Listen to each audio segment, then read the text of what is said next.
So imagine you're in a shopping mall. You have a wide range of choices to choose from. You have blouses and skirts and jackets and dresses.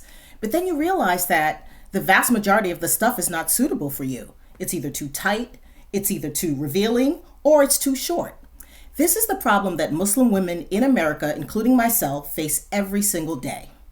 My name is Kim Shamsiddin, and I'm the founder of Al Shams Abayas. Muslim women want to feel like we can express our Islamic identity, but we also want to look good at the same time. I created Al Shams to meet the needs of Muslim women and to help them feel classy, elegant, and beautiful. Since 2016, our designs have been sold in countries all over the world, including Germany, France, England, and of course the United States. And in 2020, in the midst of a global pandemic, we opened our first brick and mortar retail store in New Jersey. We have a wide assortment of designs. We have different colors, different styles. We have open abayas, closed abayas, different textures. We also have a scarf collection, and we have plus sizes. The Islamic fashion market is ripe for disruption. In 2024, it's expected to reach over $300 billion in spend, and the U.S. market is at about $6.9 billion. We think Al Shams is well poised to be a market leader in this space. Of course, we have competitors, but we think our unique value proposition lies in the fact that we source and manufacture in Dubai. Dubai is coveted by Muslim women all over the world as the market leader for excellence in design and fabrication. We have deep domain expertise. We have a pipeline of suppliers in Dubai and extended relationships there, and we continue to build those relationships. And then lastly, we have a plus size collection that's not an afterthought, unlike many of our competitors. It's designed with plus size women in mind, and our curvy sisters absolutely love it. In terms of our traction, we've seen our numbers go up every year. Last year, we closed at $300,000. This year, we're expected to do $700,000.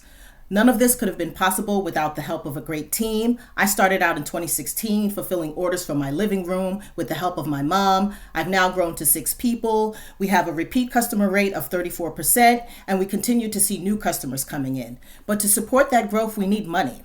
We need $500,000, 60% of which we want to use for customer acquisition, mainly on Facebook and Instagram ads. And then we want to use the remaining 40% to build out our back end to hire experts that have sufficient expertise in email marketing and content marketing so that we can have a full funnel and continue to grow revenue and give the customers the best product that we can possibly give.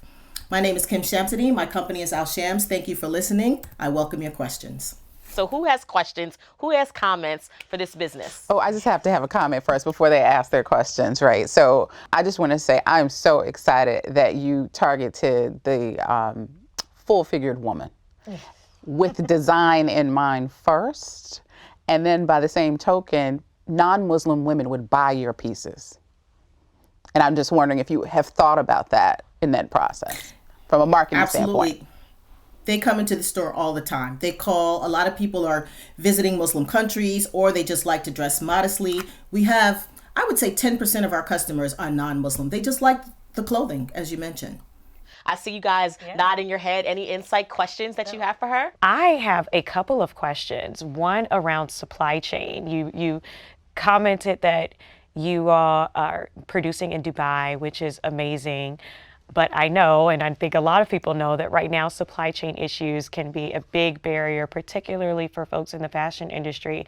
So I'm wondering if you are thinking about that, thinking about how to diversify your supply chain to make sure that you have a consistent flow of products. And then also, on the same vein with respect to customer acquisition, now that there's potentially some trouble in the waters with respect to meta ads and who they can reach based on different privacy issues that are coming up, how are you all thinking about sort of getting creative or innovative with the customer acquisition strategy?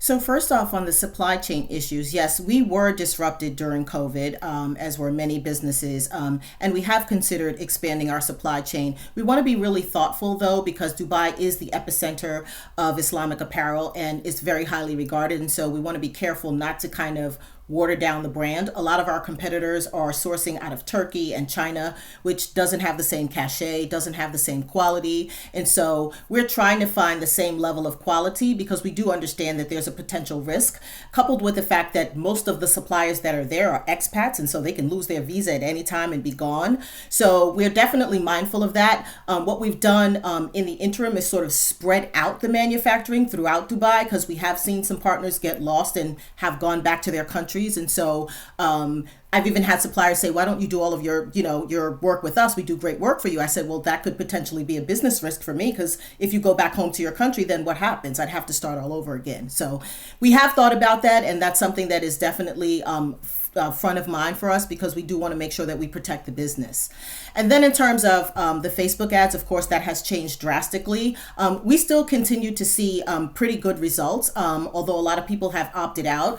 I think what's helped us is that the retail store is starting to pick up. So now it represents a third of our revenue. When we first started, it was only about 10%.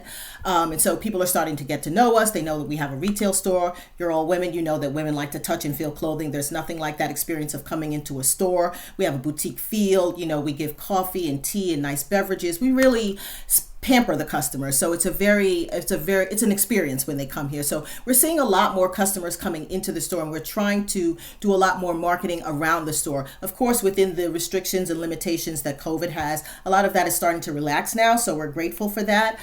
We had planned a slate of events that we wanted to do, but of course, because of the restrictions, we couldn't. But now that some of that is starting to loosen up, we're hoping that we can do some of those, sip and shops and runway shows, because we have enough space to do it. So yeah, we're looking to sort of, get around that marketing piece by bolstering the retail store part.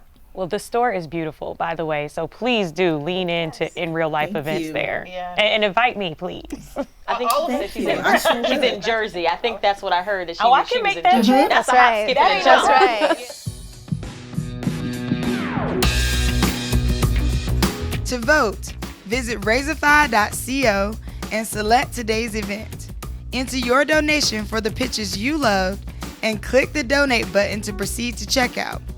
Review and confirm your donation once more by tapping donate. And finally, key in your payment info to cast your vote. And remember, there's a $5 minimum for your vote to count.